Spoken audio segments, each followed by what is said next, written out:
Bagong umaga, bagong pag-asa. Ito guys, unta nga pala ako ng kami ng IKEA nito. So, it was before the holiday guys kasi bumili lang kami ng spatula. Oh guys, totoo yan guys.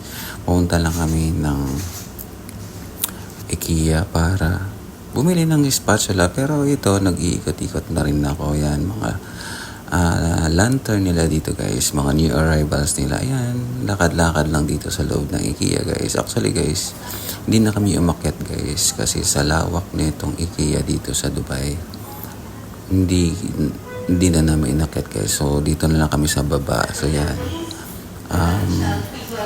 cute-cute na lang, tingin-tingin kung anong pwedeng gamitin sa bahay.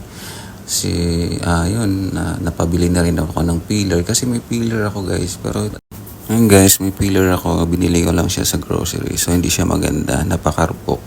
Gayan mo, napakarupok mo. Sa joke ba yun? Ito guys, ito lang to sa in front of the cashier lang to guys. Mga pasok ka lang dun sa loob guys. Ayan, mga salamin, makikita mo. Yan guys, yung mga salamin yan, ginto yung price yan guys. Kaya di na kami bumili. Bumili din ako ng halaman, bumili ako ng halaman kasi magpa-plantito na naman ako dito sa Dubai guys. Ayan guys, pagbigyan nyo na guys. Ito guys, kunwari nag-aantay, may inaantay kunwari, papakyut. Pero wala naman, wala din. Yan. Walang actual guys, this time wala masyadong tao kasi pa to, early mga siguro. Hindi siya early, parang mga 4 o'clock. So, hindi masyadong tauhin yan.